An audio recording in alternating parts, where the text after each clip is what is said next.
Olá, bem-vindos ao podcast Crer para Viver. Esse é o nosso episódio de número 11.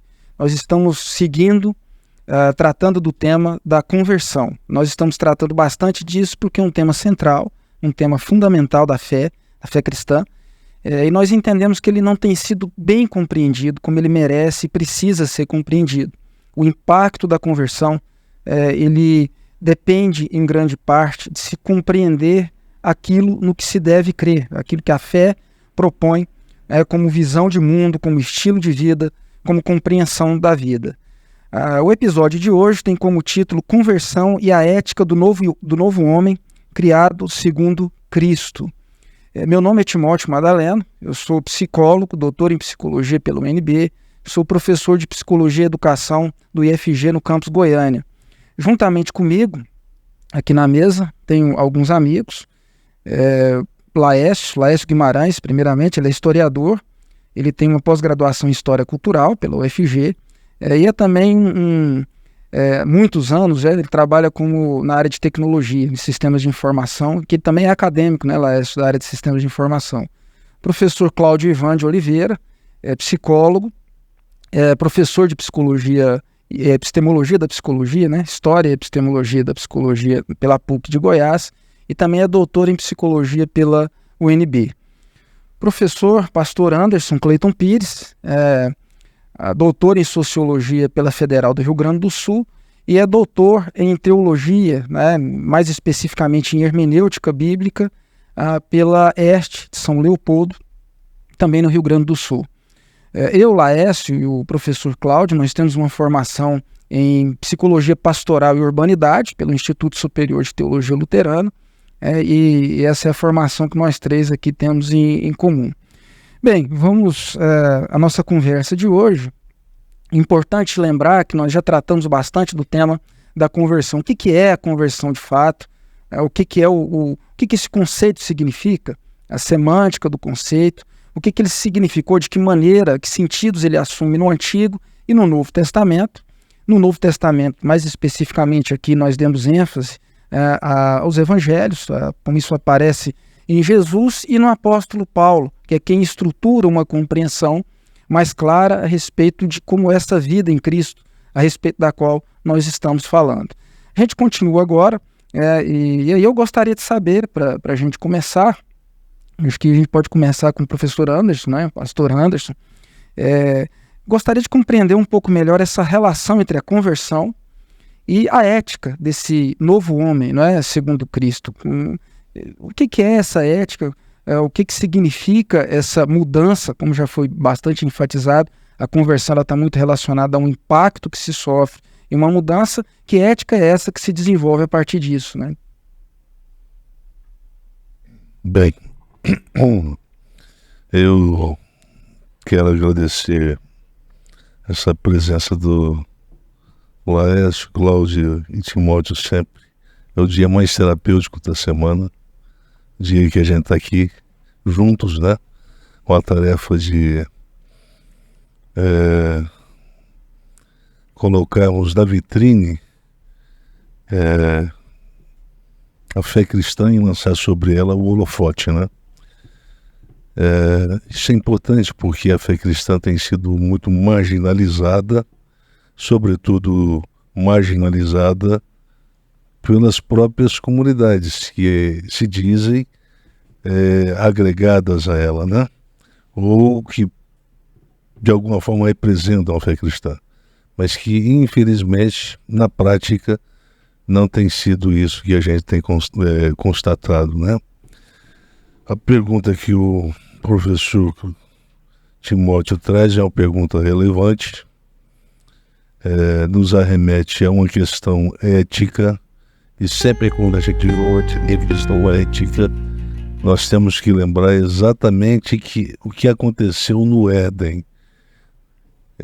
O nosso Deus é um Deus que introduz dentro desse cenário do universo antropológico o modo certo de viver com Ele, de viver na fé, de seguir a Ele, de servi-lo, de representá-lo na condição de filho, né? A expressão filho de Deus é muito pouco falada, muito pouco mencionada no Antigo Testamento, mas no Novo Testamento é muito, muito, muito mencionada.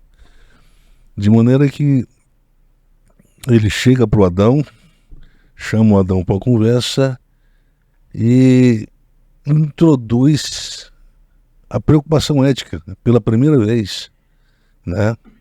Olha, você sabe que nós temos aqui uma multiplicidade de possibilidades, mas você tem uma que não pode ser explorada.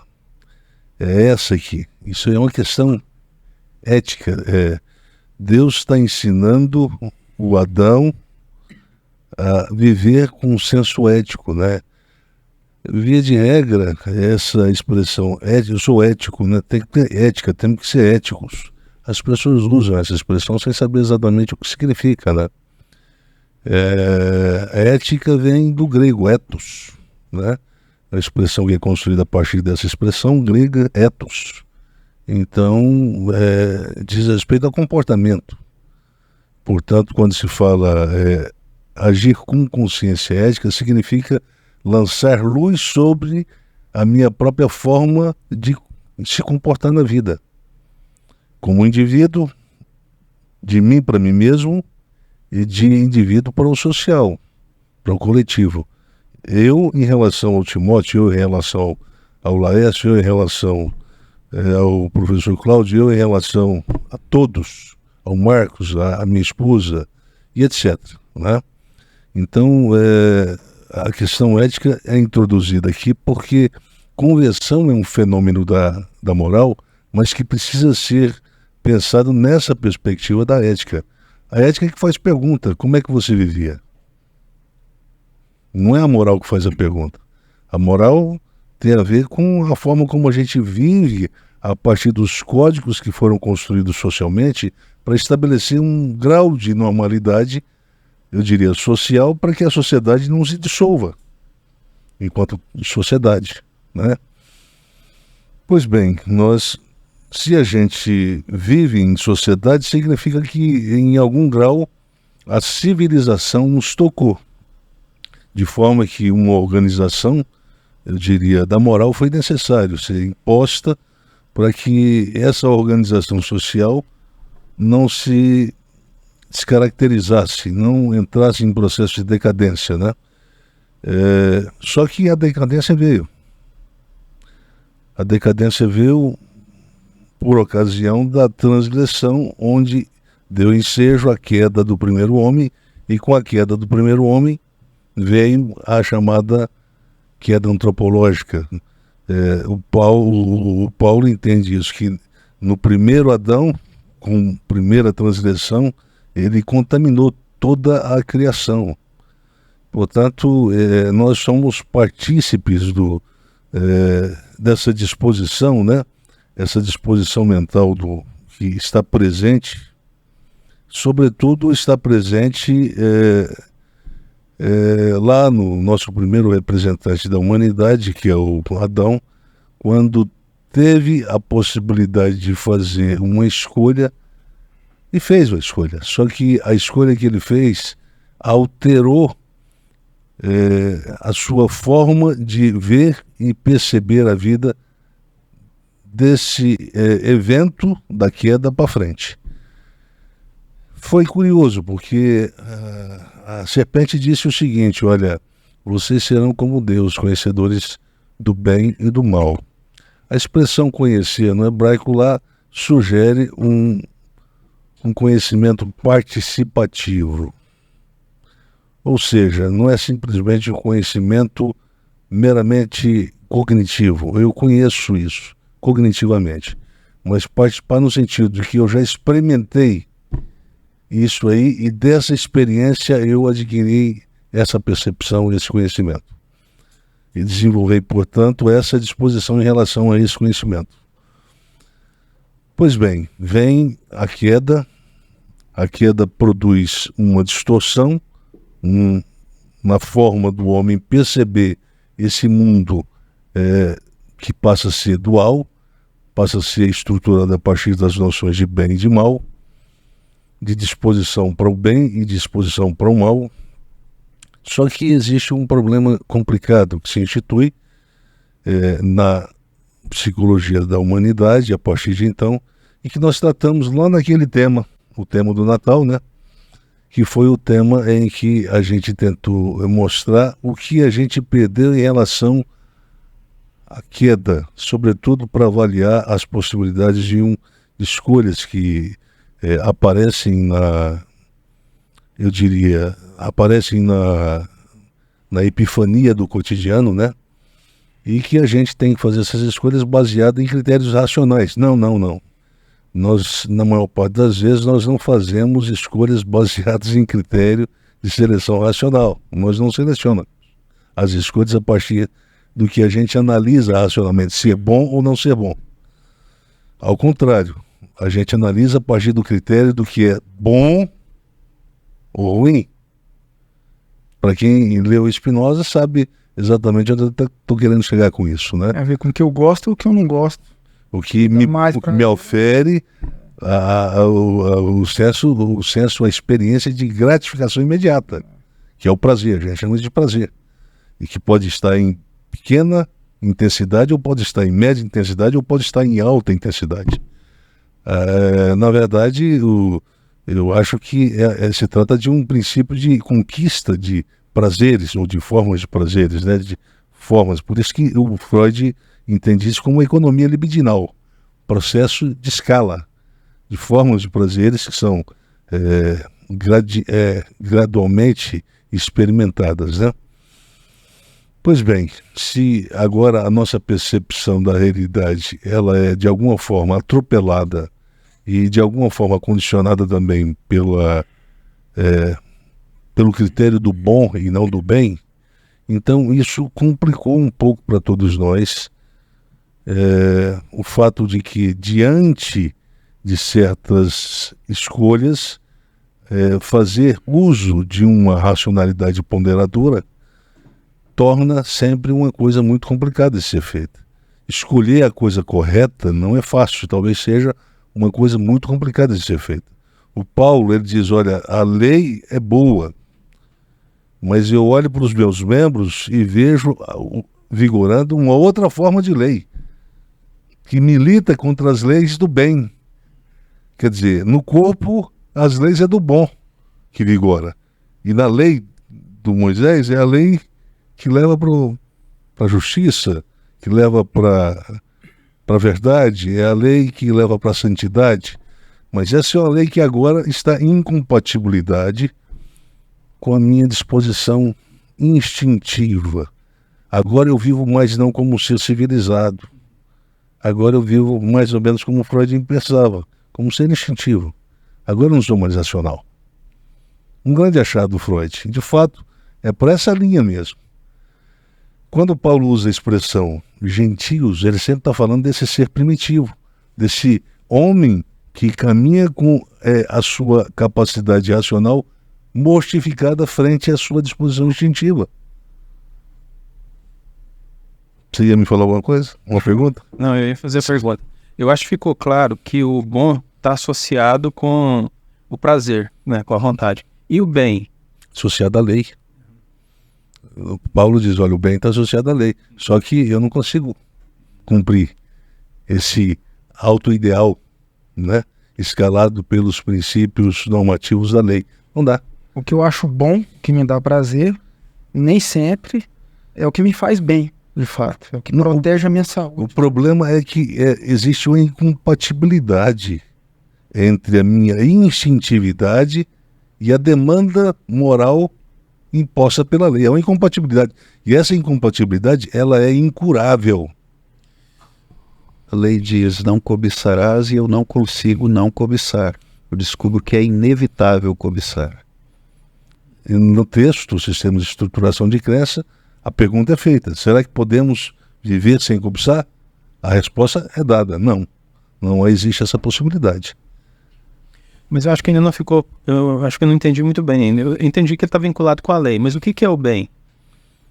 É a obediência da lei? A obediência da lei para... Porque a lei é boa? A lei é boa. Uhum. A lei tem a ver com princípio de normatividade, Com a moral. uma moral, princípios em que o bem, nesse sentido, olha, ama o teu próximo, isso é bom? Não, isso é fazer o bem. Bom não é amar o próximo. Porque o amor, quando se ama o próximo, você tem que relativizar os espaços de partilha dos benefícios. Amar o próximo não é uma coisa boa, mas é um bem que se realiza? É um bem que se realiza. Deu para entender? Uhum. E aí nós temos vários exemplos. Se eu for citar eles aqui, a gente vai levar o tempo do podcast, né? Eu acredito que seja no mal-estar da civilização, né, que o Freud chega a dizer que esse é um mandamento impossível de ser cumprido, né? Amar o próximo. Ele olha para aquilo como uma espécie de um abuso, né, daquela tradição religiosa que exige o amor ao próximo, sendo que isso é impossível. Talvez ele tenha razão, né? Mas só que ele não está considerando a outra parte que a gente tratou nos episódios anteriores. O que torna isso possível?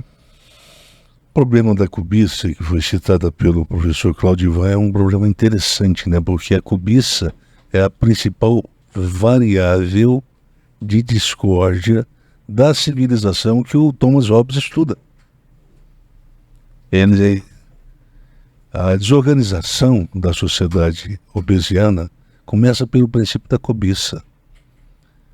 Eu não tenho habilidade nem o poder de ler o pensamento do Laércio, mas eu posso desconfiar. Eu posso intuir.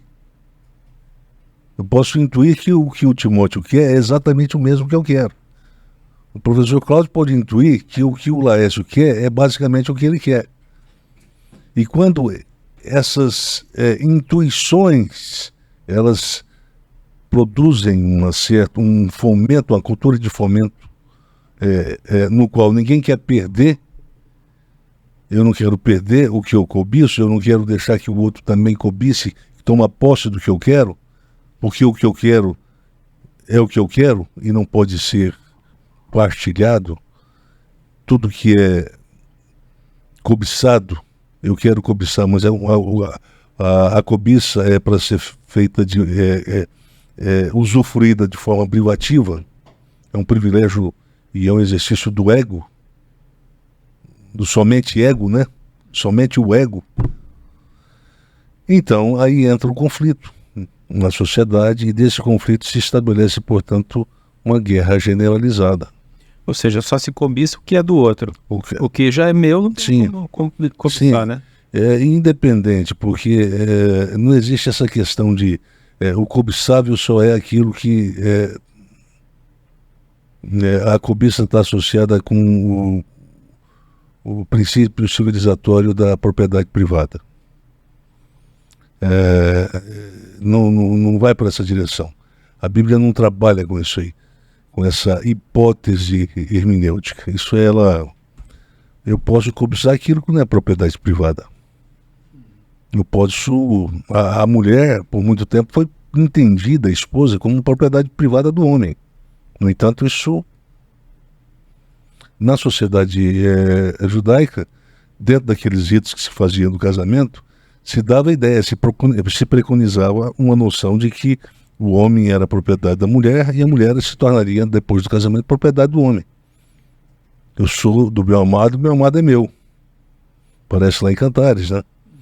Então havia um rito para afirmar essa ideia, essa noção de que o ele e o ela, quando se encontram no ato ritualístico do casamento, ali se consagra a noção da privatização dela em relação a ele e dele em relação a ela.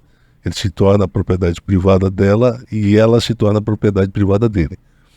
Então, aí vem associadas as ideias de cobiça e propriedade privada. Mas quando Paulo coloca lá, não cobiçarás, ele coloca esse conceito, mas de uma forma muito mais ampla, né?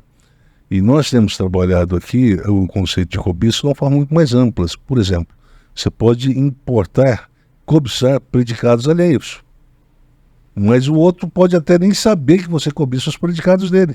E quais são os predicados que você cobiça dele. Ele pode até desconhecer o fato de que você o cobiça. Cobiça predicados, habilidades, competências e etc.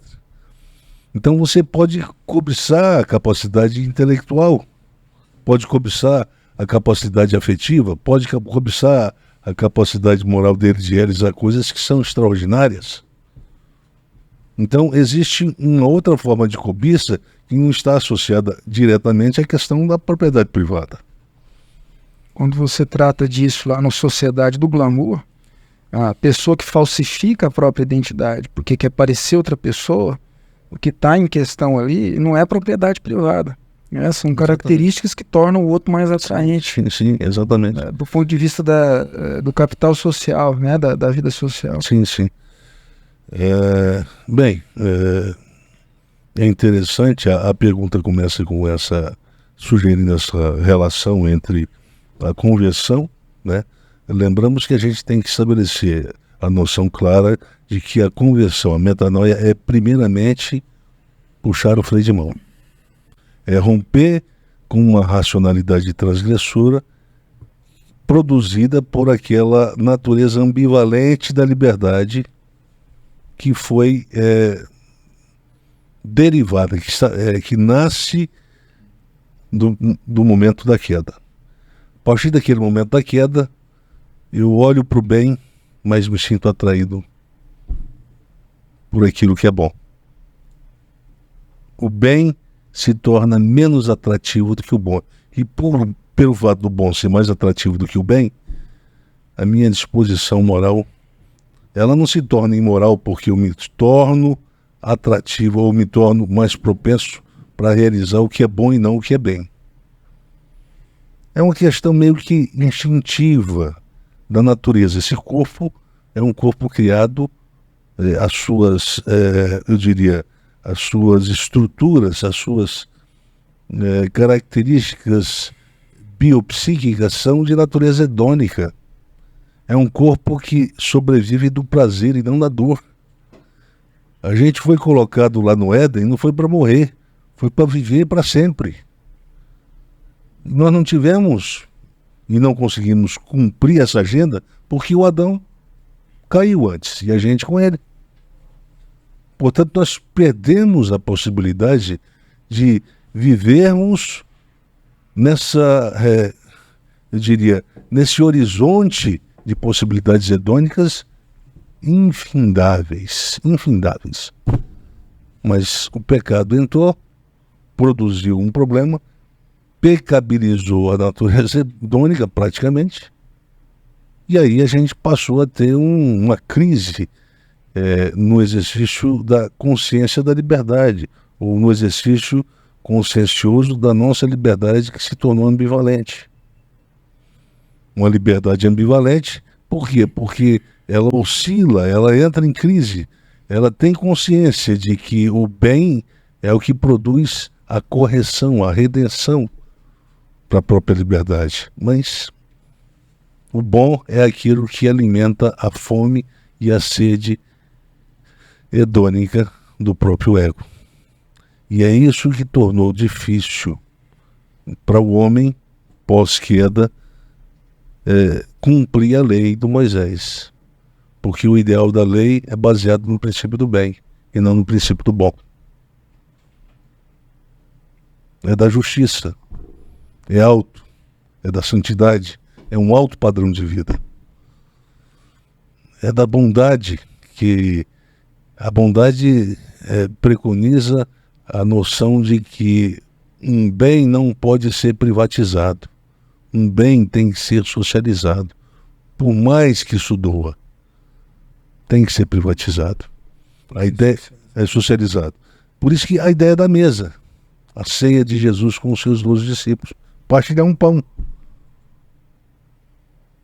Vem naquela multidão, a multidão faminta, vem os discípulos, apresenta poucos peixes e poucos pães. Assim, isso aqui mal dá pra gente. Como é que nós vamos partilhar isso com os outros? Há dificuldade aí. Jesus traz o cesto. A gente quer que todos comem. Se a gente quer, então vamos fazer o esforço. E a multiplicação acontece. Mas se não tivesse essa disposição, diga-se de passagem que não é dos discípulos que nasce, é de Jesus, do Cristo. E eu digo então que o apóstolo Paulo, ele tem agora em mente o seguinte: se rompeu com essa disposição, com essa racionalidade, que é a racionalidade que, por se tornar excessivamente hedônica, ela se tornou também simultaneamente egocêntrica, egoísta. Então, ela não vive como um ser para o outro. Ela dissolve agora, ao contrário, o tu no eu. Quando ela dissolve o tu no eu, não sobra nada para o tu, fica tudo para o eu. E isso é uma forma de agregar excessivamente benefícios, enquanto o outro passa para a condição de miserável. É o que aparece lá na parábola do bom samaritano, que a gente já mencionou várias vezes aqui no nosso podcast. Para o outro não tem nada. Lembra do rico e do Lázaro? Qual foi o estilo de vida do Lázaro? Pobreza. Para ele não tinha nada. E o rico? Tinha tudo. O estilo de vida é de quem tem tudo, quem pode tudo. Quem pode ir no shopping, olhar para a calça e falar assim: eu vou levar essa. Mas e o preço? Não, eu não quero saber o preço, eu quero levar a calça. O pobre chegava e falava assim: eu queria levar a calça, mas quanto é que é o preço? Assim, por que o pobre tem que sofrer esse constrangimento e o rico não? Porque o pobre, ele aprendeu a ver. Eu estou falando, não é o pobre no sentido genérico, obviamente. É o pobre que aparece compartilhando o mesmo modo de vida do Lázaro, na parábola do Novo Testamento, né? Ele partiu de uma condição em que sem a graça, a vontade da liberdade perde a sua capacidade de realizar o bem.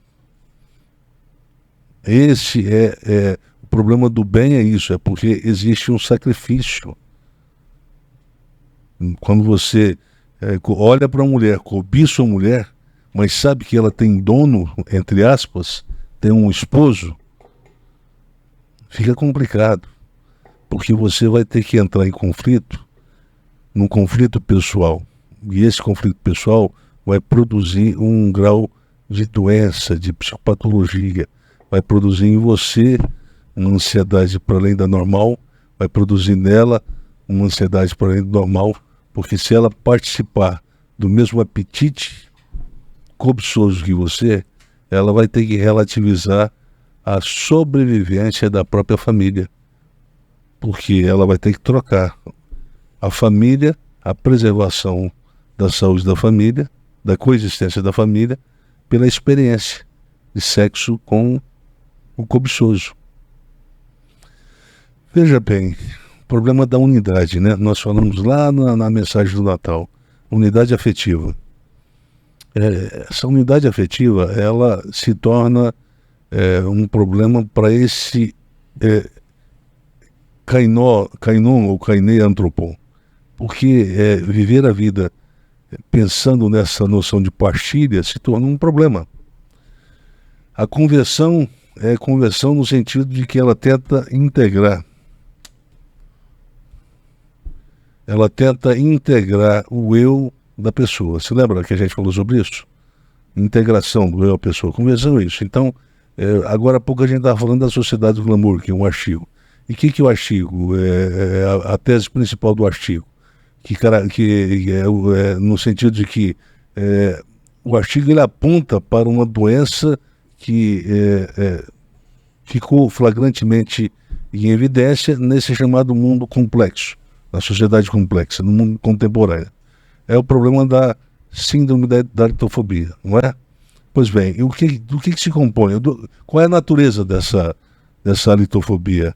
É que ela não consegue, ela vive sempre não de maneira não reconciliada com o seu eu. A pessoa vive de uma forma não reconciliada com o seu eu. Ela rejeita o seu eu. Acha que o seu eu é insuficiente.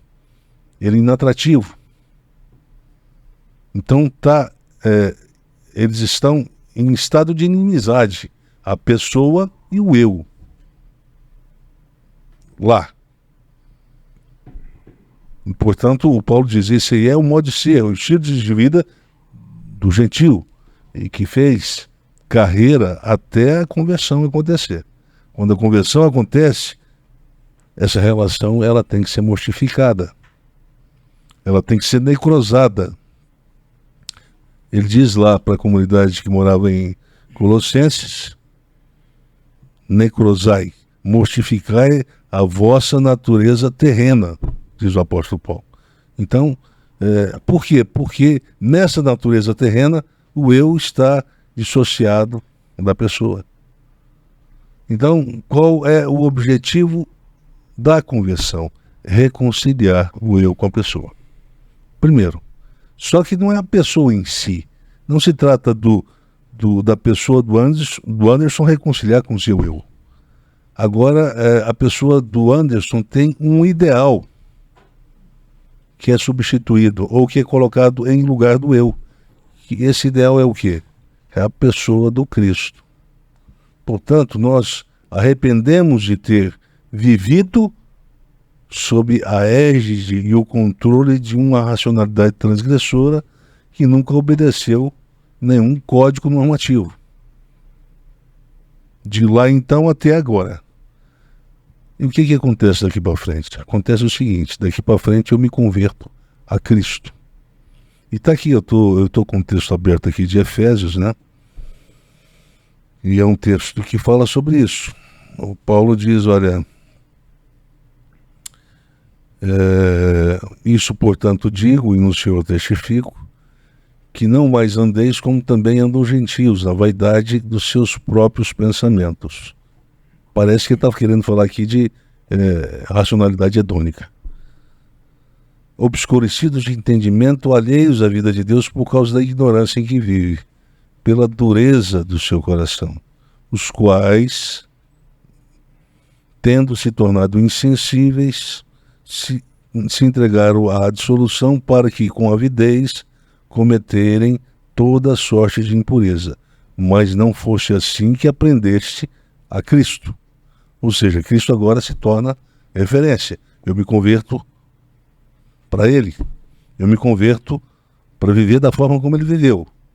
Aqui nós não temos o Cristo vivendo com os cristãos na comunidade de Efésios. Eles não estão com o Cristo ao lado. Eles não têm o mesmo privilégio dos 12 discípulos. Que caminharam, que viveram ao lado de Cristo. Que aprenderam como Jesus tratava a pessoa, a mulher lá no poço da Samaritana, né? E eles não aprenderam isso. Aqui eles estão aprendendo através uma via indireta, né? Uma via indireta, pela via indireta. Ou seja, existe uma tradição que circula nas comunidades, porque essas cartas elas são provavelmente anteriores às escritas dos evangelhos, o Mateus, o Lucas, o Marcos e o João. Portanto, nós temos tradições que circulavam dentro da Palestina e do mundo, mundo romano, o mundo greco-romano, em que havia muitos helênicos que se converteram à fé cristã, alguns deles de origem judaica, outros não.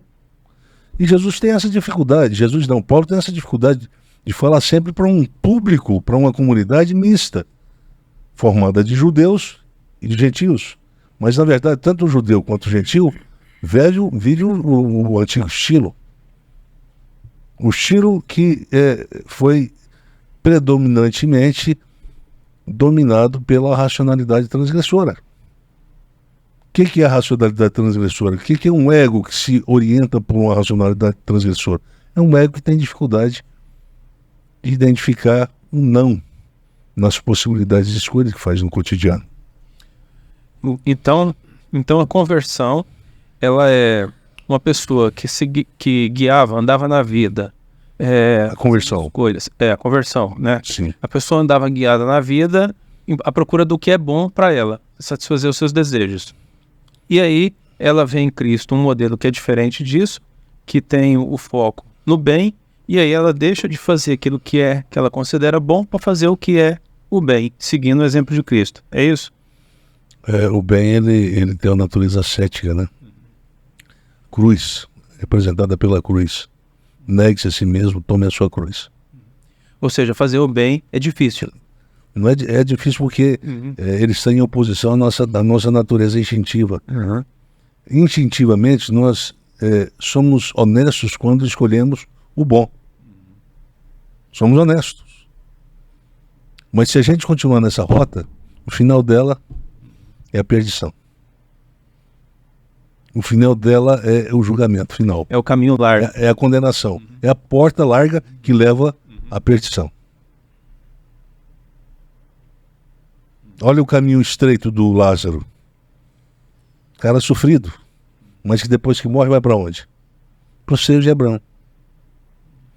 E o homem rico que viveu na porta larga, no caminho largo, está chorando lá, ó. Olha, deixa eu avisar meus familiares.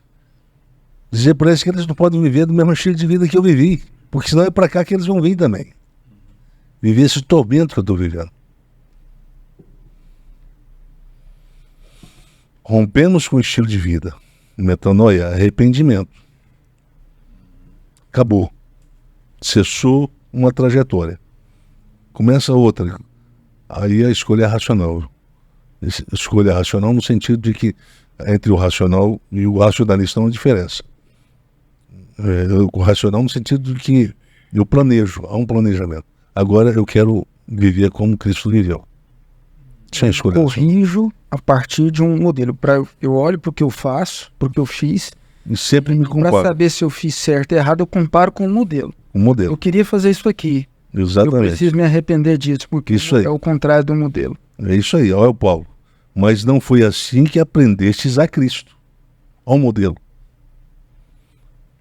Da forma como vocês estão agindo comparativamente, é condizente com a forma como Jesus viveu? Não. Então... Isso é diferente porque eu estou tentando formular essa pergunta já tem um tempo, né? Porque uma coisa é uma sociedade onde tem muitas opções de uma vida religiosa. Então a referência normalmente é assim, olha, eu sei que essa pessoa se converteu porque ela faz o devocional dela todo dia, ela faz as orações dela todo dia, ela lê a Bíblia, ela, não sei, talvez vá à igreja uma vez por semana, alguma coisa assim, ela tem um conjunto de atividades, que eu não estou dizendo que são ruins, né? Mas se mede isso a partir dessa concepção. É uma pessoa piedosa, uma pessoa religiosa. Então esse se converteu. Ele não está falando de nada disso, pelo que eu estou entendendo. Ele está dizendo o seguinte, olha, em cada pequena escolha do cotidiano, a maneira como ele vive aqui, no trabalho, no trânsito, como ele interage com os amigos, com a família, com o inimigo, né? Nas escolhas que ele faz aí, que eu vejo se ele está seguindo essa ética do novo homem, que renasceu, que está renascendo, né, em Cristo. Renasceu e agora ele renasceu para uma nova vida. Porque o cara pode fazer o devocional dele. O renascimento se dá no ato do arrependimento. Sim. A nova vida se institui a partir disso, sim, desse novo nascimento. Ele pode fazer a oração dele todo dia, o devocional dele todo dia, pode ler a Bíblia, mas pode viver mentindo, fingindo ser quem ele não é. E várias então é isso aí. Timóteo desvendou o mistério. Mistério da espiritualidade evangélica brasileira. Esse é o mistério da espiritualidade evangélica brasileira. Você lê a Bíblia e você ora. E pronto. Essa é a espiritualidade. Essa é a fé aqui, é a fé sadia. É a espiritualidade sadia. É isso aí? Mas isso é fácil. Se for só para ler e orar, então aí ficou fácil.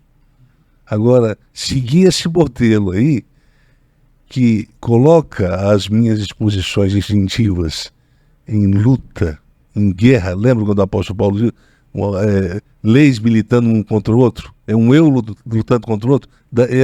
Essa expressão eu contra o eu é que inspirou Freud na criação dos três eus, né? É um eu lutando contra o outro. É o eu que quer seguir a lei, o ideal de justiça e de santidade da lei, contra o eu da minha disposição hedônica carnal. Depois da queda, a gente se torna pessoas para o prazer. Não que antes da queda isso não fosse verdade. Mas o problema é que entrou um detalhe aí.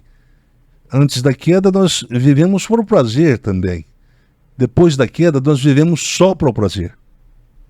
Ou seja, o prazer não está sendo satanizado aqui. Sim, o nosso corpo agora dá entortada. E os nossos olhos só veem as imagens da cultura hedônica. As imagens da cultura ascética não aparecem. Então, a gente, mesmo que querendo, a gente teria dificuldade de fazer as escolhas para a lei. Cultura para o ideal. ascética. De ascetismo, né? Com sofrimento. De aceitar o sofrimento que é consequência das escolhas corretas. Assim. Das escolhas corretas. Por quê? Porque o ideal dela é um ideal que preconiza um estilo de vida que é contra o natural, o instintivo. No artigo em que você analisa a relação entre globalização e religião, você usa um conceito ali que é muito interessante trazer para esse momento agora. A gente está falando sobre ética, sobre as mudanças que tem que acontecer a partir desse novo nascimento, não é? E ali nesse artigo você fala sobre deseticização do mundo evangélico. A globalização produziu o quê? A globalização aumentou a competitividade no mercado de trabalho. E qual sentido ganhou a religião? Especialmente também a religião evangélica. Ela se tornou um instrumento a partir do qual o indivíduo se projeta para dentro do mundo, não é? Para conseguir ali a ascensão na estratificação social. Então, onde é que está o processo de deseticização aí? Que você está analisando agora sobre uma ética que relaciona o bem com o ideal ascético desaparece desse ambiente evangélico, não é? E o único princípio orientador que se coloca nesse novo mundo evangélico é o seguinte: você deve ser fiel nos dízimos, nas ofertas, no sacrifício, e em função disso você será abençoado. Em função disso Deus vai ser fiel, não é? E vai conduzir você a essa realização que você busca no cotidiano. Portanto, o sinal da vida do cristão nesse novo mundo evangélico é essa ascensão social, é essa vida que maximiza a experiência da euforia, do positivo, e não uma ética que tem como modelo, que você acabou de dizer, não é? Como modelo o Cristo. Esse modelo que está projetado lá na frente. Cada passo que eu dou aqui, eu estou comparando se ele me mantém naquela direção ou se ele pisa fora dessa meta a ser alcançada, não é? Então, esse modelo ético do Cristo, ele se apresenta como um antídoto à síndrome aletofóbica também. Porque eu não posso consumir a mentira para me alterar. Eu não posso me alterar, eu tenho que me adequar a um modelo, não é? Portanto, o cristão é aquele que não anda em flutuação ôntica das identidades. Ele não consome uma identidade hoje porque ela o beneficia, outra amanhã porque ela o beneficia. Não, ele não flutua onticamente nas suas identidades, mas ele busca se manter cada vez mais progressivamente adequado a um modelo, não é? Mas eu queria falar dessa deseticização do mundo evangélico porque é um tema que eu acho importante para relacionar com o que você está analisando agora, não é? A ética é sempre uma ética do bem, né? Só que, na verdade, quando Paulo apresenta o conceito de consciência e de senso ético, vede prudentemente como andais, veja bem, olha as perguntas éticas ou as sugestões éticas que ele dá. Olha, vocês têm que renovar no espírito do vosso entendimento. No espírito, lembra da definição que o Weber dá, né? Na ética do capitalismo, O espírito do espírito do capitalismo, né? Aquela obra clássica dele. Então, o espírito é essa disposição do novo entendimento. Uma disposição que nasce desse novo entendimento. Como é que é a santificação operada por espírito? É uma santificação baseada no modelo. Então você não é santo para se tornar o ideal de pessoa que a lei preconiza, a lei de Moisés preconiza. Não. Você se torna cada vez mais santo quanto mais parecido com Cristo. Então, quanto mais você se aproxima do modelo de Cristo, é que se torna mais santificado, mais santo. E, ele é o modelo, eis o Cordeiro do mundo. Olha lá, a inocência, a encarnação da inocência. Eis o Cordeiro do mundo, o Cordeiro, o que tira o pecado do mundo. Um duplo sentido, ele fez isso na cruz, com a crucificação, morte, crucificação e morte, e no estilo de viver. O Cordeiro não cobiça nada de ninguém. O Cordeiro se contenta com seu 1 metro quadrado de grama para comer. Ele não fica em briga como o lobo, disputando a carniça, como os urubus, não. O Cordeiro não é competitivo. Não é competitivo. Então, nessa referência, nessa metáfora do Cordeiro, nós temos um exemplo de santificação para ser seguido. Agora vocês estão combinando o diálogo, o que a gente está falando agora com o tema do Natal? E aí o Paulo está seguindo uma orientação, ele está seguindo uma linha de pensamento. E ao mesmo tempo, na minha cabeça, eu estou sempre voltando, a gente está citando muitos textos seus, né? Particularmente é onde eu aprendi muita coisa. A pedagogia do erro. Ao mesmo tempo, não quando a gente fala de santificação, a gente não está falando daquela coisa neurótica. Que acontece abruptamente. Abruptamente, e de repente eu me tornei igualzinho a Cristo, e se eu saio um pouquinho disso, eu tenho que sofrer uma culpa paralisante o tempo todo, né? Porque como é que a gente vive sem errar? Pois é, e aí o Paulo sugere mais uma coisa. E vos revistais do novo homem, o Caine Antropon aqui, criado segundo Deus em justiça, não em lei, e retidão procedentes da verdade. Ou seja, não existe lei orientando a nossa vida. A lei define o que é certo e o que é errado. É definido dela para mim. O senso de justiça não. É de mim para o próximo. É de mim para a realidade. Isso não é justo. Eu não posso fazer isso. É eu. Agora, já que nós entramos nesse tema... Meu pé aqui está um pouco apertadinho aqui. E já que nós entramos para esse tema, então vamos falar o seguinte. Esse conceito de perfeito foi agora, não foi falado, mas está subentendido na fala do... Foi tratado, acho que foi o episódio 9 ou 10 também, né? Rapidamente. A gente tem que tomar cuidado com isso. Para quem vai ouvir a gente, perfeição é um conceito que tem que ser bem interpretado à luz do Novo Testamento. À luz do que Jesus fala, sede perfeito, como é perfeito o vosso Pai Celeste. Cuidado para interpretar isso. Existe uma dificuldade imensa, porque nós temos um texto grego por trás. Nós temos uma cultura grega por trás. E aí esse texto chega na língua portuguesa para nós alguns séculos depois.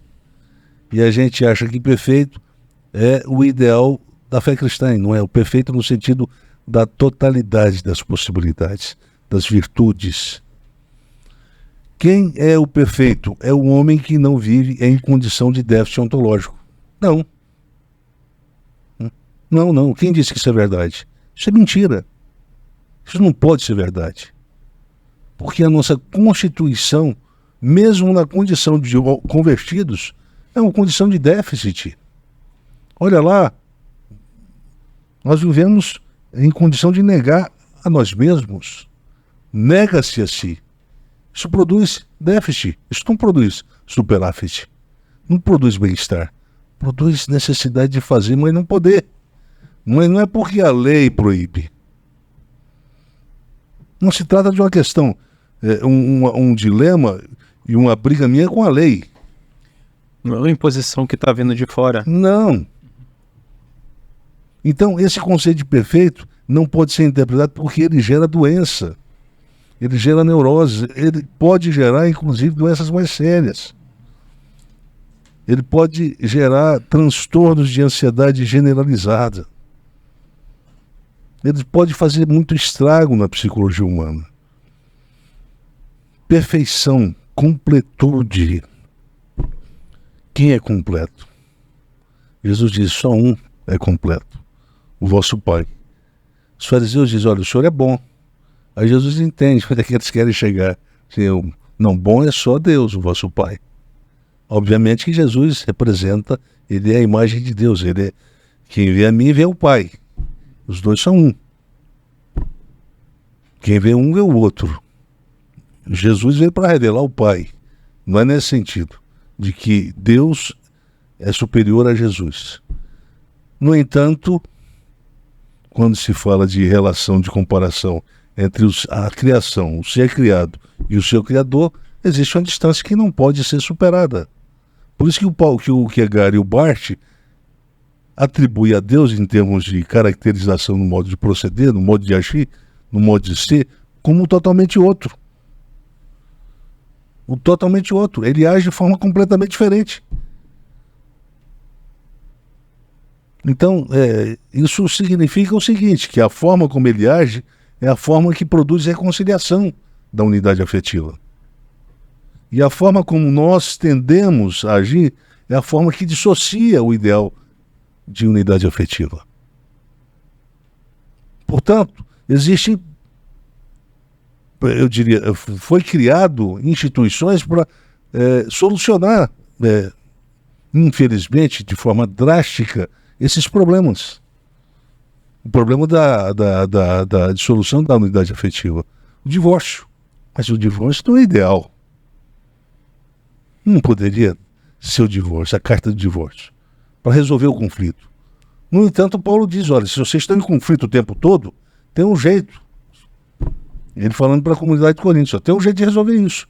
Cada um caça o seu rumo. Porque Deus é um Deus de paz, não é um Deus de guerra. Vocês servem um Deus de paz, mas fica brigando. É porrada e violência o tempo todo dentro de casa. Então, para não viver nesse clima, faz o seguinte, cada um caça o seu rumo. E vamos viver a paz dentro da individualidade de cada um. Não há obrigação, não há um sinédrio vigiando, falando assim, olha, vamos emitir uma carta de divórcio para aquele rapaz lá, porque... Não. Eu cheguei a um consenso, eu pensei, você não faz, é incompatível. O estilo de vida que eu estou tendo aqui com a minha esposa dentro de casa é incompatível com Deus que eu creio. Então, eu vou fazer o seguinte, chama ela para conversa. Você não acha que já passou para nós? Você não acha que já deu? Que a gente foi além das possibilidades que poderia? Às vezes eu te xingo, te maltrato, xingo de nome feio. Você revida. Provável que você tenha até casos desses conjugais que você não consegue falar para mim. Não tem coragem. E são antigos. Eu também já te traí. E etc. E qual é a graça dessa relação? Não tem graça. É uma união afetiva que vai ser dissolvida. Não tem como resolver um problema desse. Mas não precisava. Se a gente tivesse a coragem de fazer coisas diferentes lá atrás, antes de tudo isso, antes dessa cultura da violência, antes dessa cultura de solução começar. Antes de chegar nesse ponto, de cada um caçar seu rumo, né? Ele dá o conselho, né? De tentar usar o testemunho, que eu imagino que seja o modelo do Cristo. Respeitar a diferença do outro. Ali, provavelmente, ele está falando de casamentos onde as pessoas tinham religiões diferentes. Um era judeu, outro era cristão, não sei, né? O problema mais que não esse é um problema mais antigo de Israel. A questão em Paulo, porque Paulo lida mais com as comunidades helênicas. E não existe esse problema de natureza nem religiosa e nem étnica nas comunidades cristãs helênicas. Isso é um problema do judaísmo, do Antigo Israel, do hebraísmo, né? Isso é um problema lá de trás do Antigo Testamento. O problema é de incompatibilidade moral. é de incompatibilidade cognoscitiva. É a forma como a pessoa concebe, ele entende a forma, é uma visão de mundo que difere radicalmente um do outro. São irreconciliáveis. Vocês querem caminhar junto desse jeito? Olha que isso vai dar problema, hein? Senão mas eu vou lutando, vou aqui administrando o negócio. Então, tudo bem. Então vai. Mas quando der problema, não lembro do que eu falei. Você entende? O problema é que existe uma unidade afetiva que está sendo trepidada desde que o homem passa pela experiência da queda. A tolerância dele em relação ao outro se torna menor. E esse outro pode ser o pai, pode ser o irmão. Lembra do Caim e do Abel? Tolerância zero, mata. As filhas, os pais, o incesto, relações incestuosas, acontece para algumas comunidades, em algumas comunidades para as quais o Paulo está se escrevendo. E é a comunidade cristã. Mas para aí, os cristãos também agem dessa forma. Eles podem abaixar um nível a esse grau de imoralidade também. Responda a sua pergunta. Eles não são perfeitos. Mas um cara que chega a esse ponto, será que ele se convertou? O Paulo não trabalha com eles aqui como não convertidos. Ele está dizendo, olha, e vos revistais do novo homem. Mas ele está tratando esse pessoal como irmãos. Ele está exortando. Olha, precisamos corrigir. Vida de conversão. Conversibilidade, né? Precisamos santificar. Nós temos que retroceder um modelo. Nós temos que perder o apetite de matar. Nós temos que perder o apetite de dissolver relações. De ser intolerante com quem a gente precisa amar. Ter paciência. Tem gente que já falou para mim, olha, não sei como é que você suporta fulano de tal. Ah, mas ser cristão é mais ou menos caminhar para essa direção, é mesmo? Eu não estou entendendo o que eu estou fazendo, nada de é normal. Eu procuro gente que eu acho que já nem tem mais interesse em ter amizade comigo, mas eu vou lá, eu insisto, eu falo assim, eu estou vivo. Se em algum momento precisar, eu estou aí, eu estendo a mão. O que é o comportamento que é o antítipo disso? É a perda da capacidade afetiva. É a morte da racionalidade afetiva. Onde o grau da intolerância passa a ser o arbítrio e determinar, portanto, rachaduras na relação. Nessa unidade afetiva. E aí nós temos um problema. Lembra-se que Deus reconciliou consigo mesmo, com a morte de Cristo, ele e a criação. Ele e a humanidade perdida. Deus amou o mundo de tal maneira que enviou o seu Filho unigênito para morrer. Para que todo que nele crê não morra. Morrer é deixar que as rachaduras que vão sendo construídas por um eu moral intransigente, construir ao longo da vida. Nós somos chamados, são conceitos convergentes, né?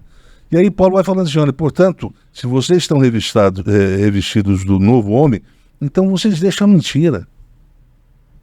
Respeite o seu próximo, evite de enganá-lo.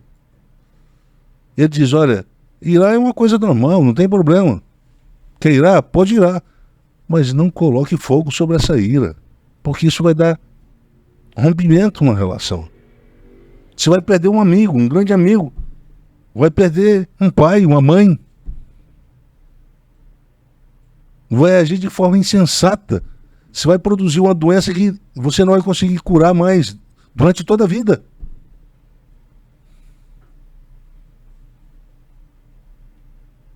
Então, ire, mas não peque. Não ponha o sol sobre a vossa ira. E não deis lugar ao diabo. A expressão, né? Porque o diabo aqui, tradução para o diabo é o acusador. O cara que acusa é o cara que não percebe virtude no outro. É o cara que é intolerante ao outro. O diabo é intolerante ao ser humano. Por isso você está acusando o ser humano o tempo todo. O diabo, se existe alguém que não tolera ser humano, é o diabo.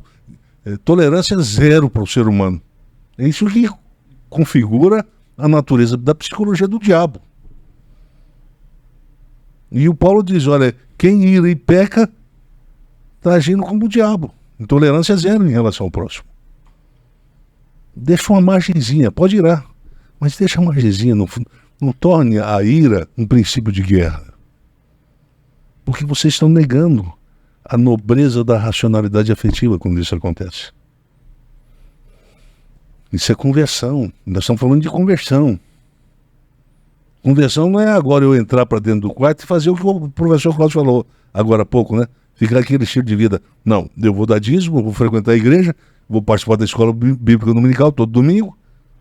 E ainda mais, vou fazer uma coisa mais extraordinária ainda. Eu vou ler a Bíblia e orar todo dia. Ah, mas aí é ser gigante, velho. Você é um cristão perfeito? Poxa vida. Estamos vivendo essa crise de fé cristã aí no mundo. Os evangélicos estão crescendo e a fé cristã está sumindo. Isso é um paradoxo, isso é uma contradição. E o que está acontecendo com isso? O resultado do crescimento da igreja num mundo em que a fé cristã está diminuindo, o resultado, sabe qual que é? A maldade vai aumentar. Vai se extinguir. Vai desaparecer de quase todos. É exatamente esse o título de um artigo que eu escrevi há algum tempo atrás, que foi para uma revista de psicologia, psicoteologia.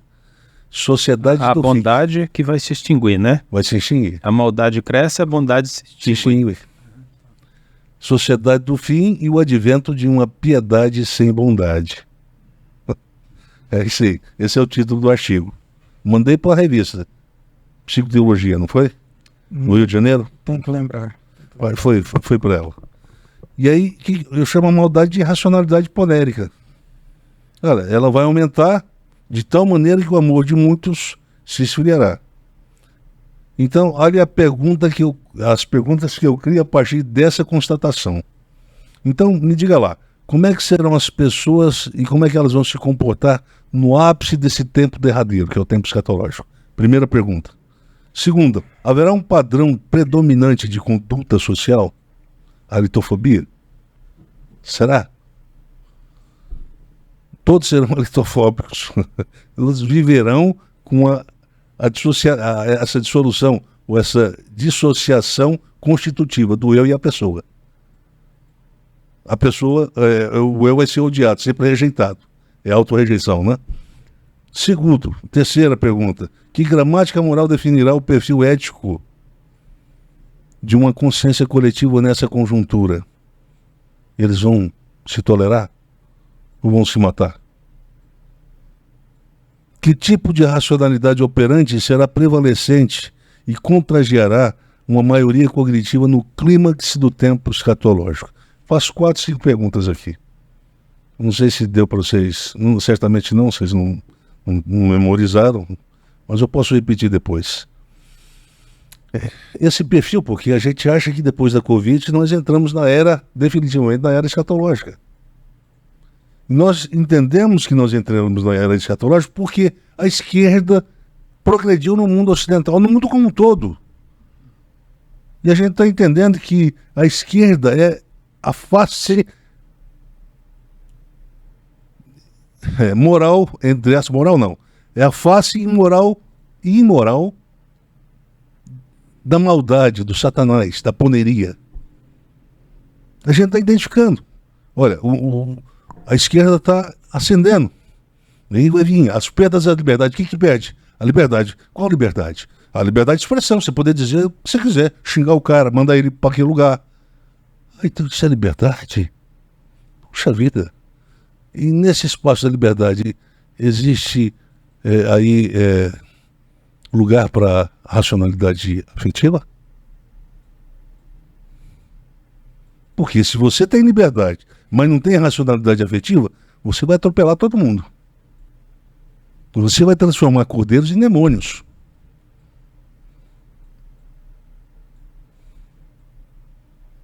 Então eu não quero liberdade. Então eu questiono a democracia. Se a democracia está construindo lobos,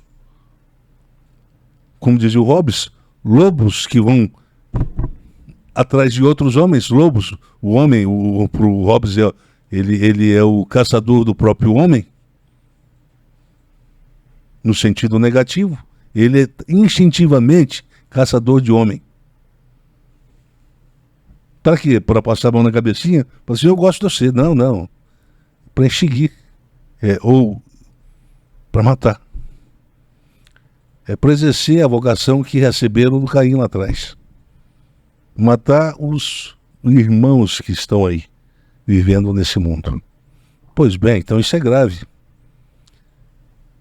Isso não gera paz. Mas, veja bem,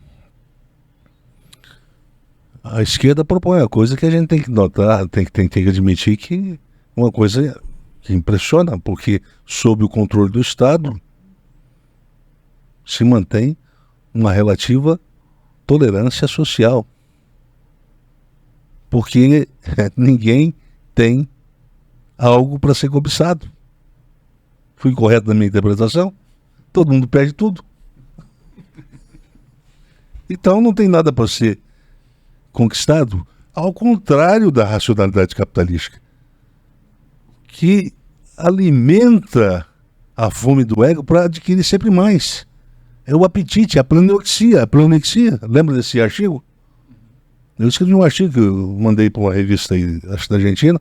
O título era esse, era Ethos da pleonexia e a crise do capitalismo global. Exatamente, esse era o título do artigo. Bem, o artigo é o seguinte, a gente ganha um bom salário, mas daqui a pouco a gente quer melhorar o salário. Bem, a gente compra uma boa casa, mas daqui a gente quer comprar um melhor. Bem, a gente tem um bom carro, mas a gente quer um mais novo.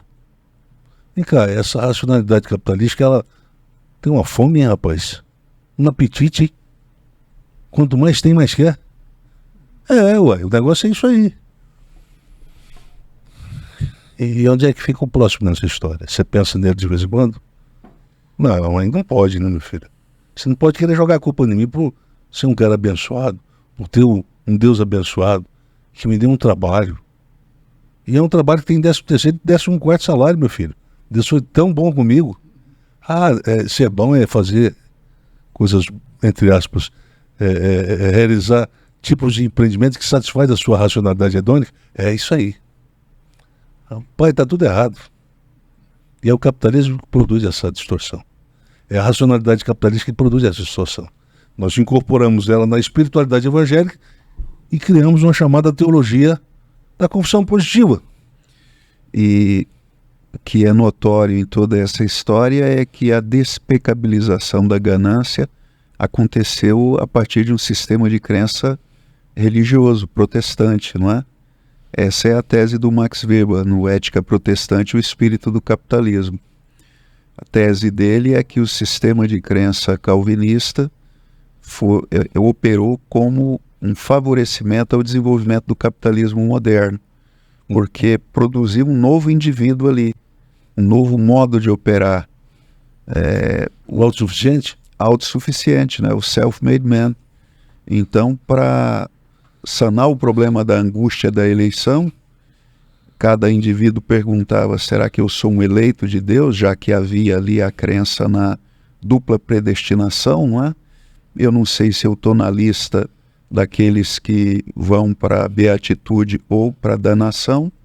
Então surge a necessidade de um critério objetivo para demonstrar que eu sou um eleito de Deus. E aproveitando o conceito de Beruf, lá do Lutero, né? Vocação, profissão, Lutero havia dito que se serve a Deus no cotidiano, na sua profissão. Então o sistema calvinista levou isso adiante e fez a seguinte proposta: se eu trabalho muito, sirvo a Deus, e se eu ascendo na estratificação social, eu demonstro, eu sedimento a crença de que eu sou um eleito de Deus. Portanto, o que você diz lá nesse artigo, Ethos da Pleonexia e Crise do Capitalismo Global, é que a despecabilização da ganância ela foi operada exatamente no sistema de crença calvinista, não é? Por isso não é de se espantar que essa forma de vida tenha permanecido tão viva, não é? No próprio mundo religioso, especialmente também no mundo evangélico brasileiro. E para quem não sabe, eu vou dar uma dica importante aqui. O sistema calvinista, ele repreendia, né, a ética da doação de benfeitorias aos mendigos. Não se pode ajudar mendigos, porque se o mendigo está na condição que ele está, é porque ele não é o eleito de Deus. Então, dentro da ética calvinista não há espaço para generosidade, para o acolhimento daquele que precisa, que tem necessidades legítimas e que precisa ser suprido. Aí passa um católico de missa, dá uma ajudinha. Passa um judeu, ele é judeu? Não, então vamos embora. E passa o evangélico, um calvinista, e fala assim, não, se ele está nessa condição é porque ele não é eleito. Se ele fosse, ele não seria um miserável. Pois bem, cadê o cristão? Não vai passar aí também, não? Precisava passar um cristão, um bom samaritano lá.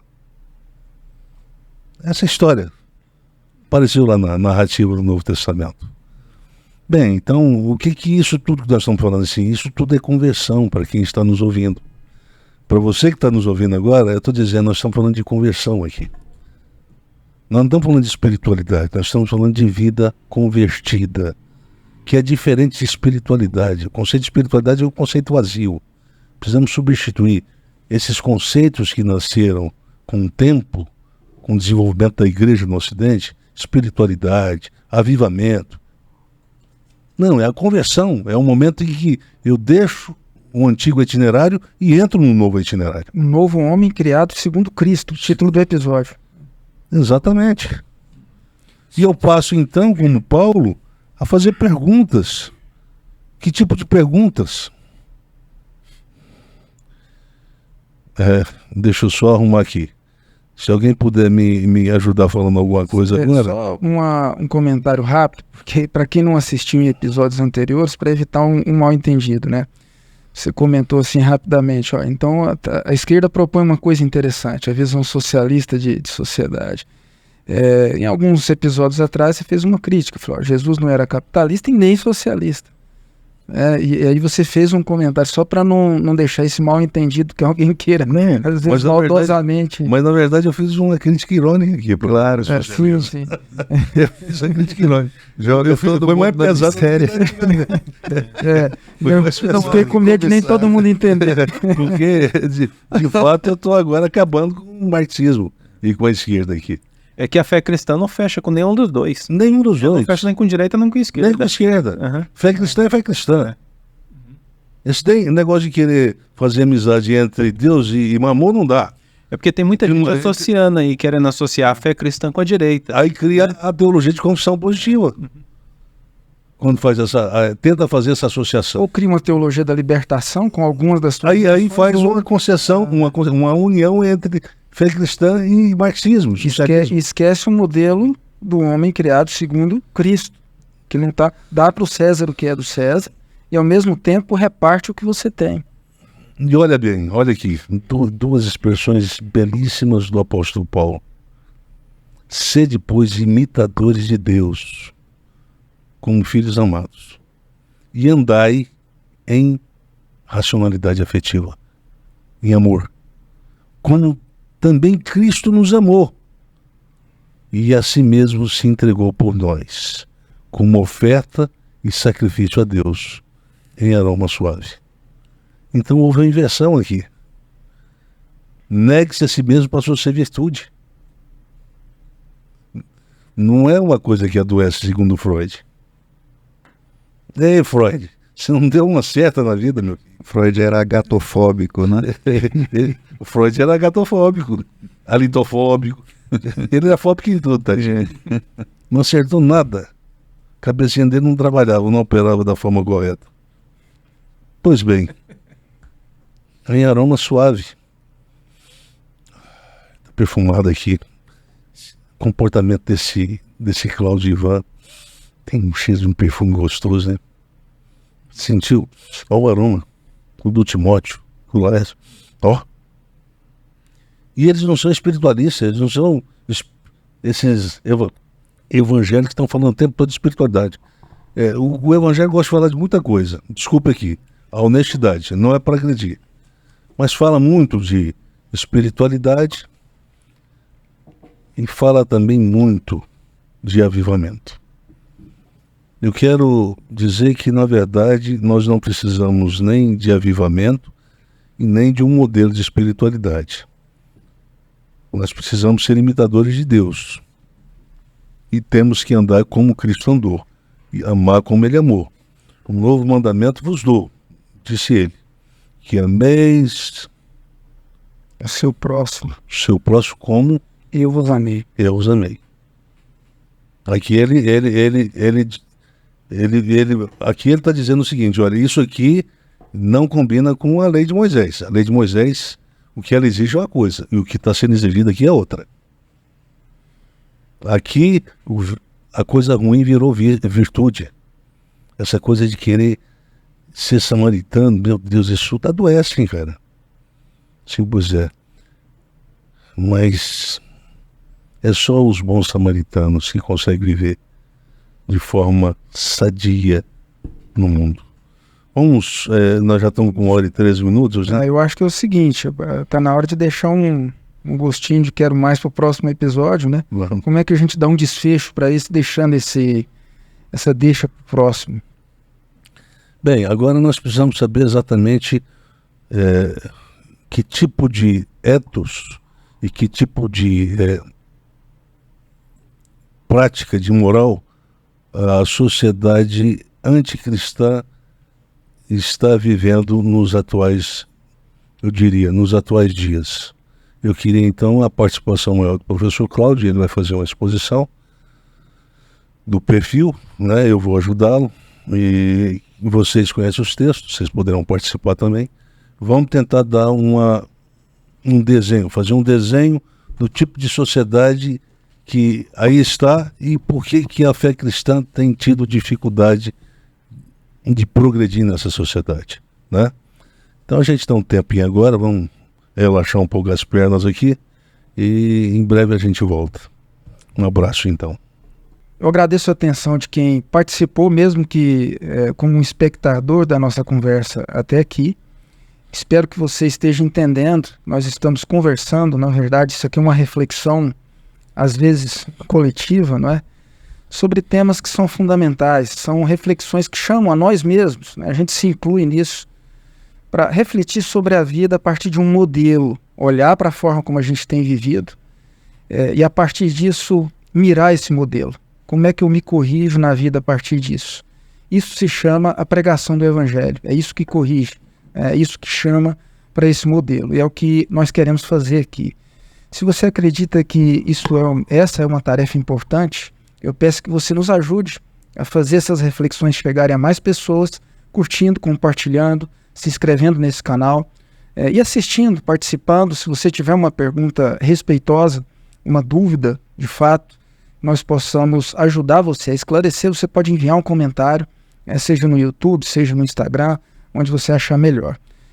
Dessa maneira eu me despeço e peço que você volte a nos assistir na próxima semana, no próximo episódio, continuando sobre esse mesmo tema. Até lá.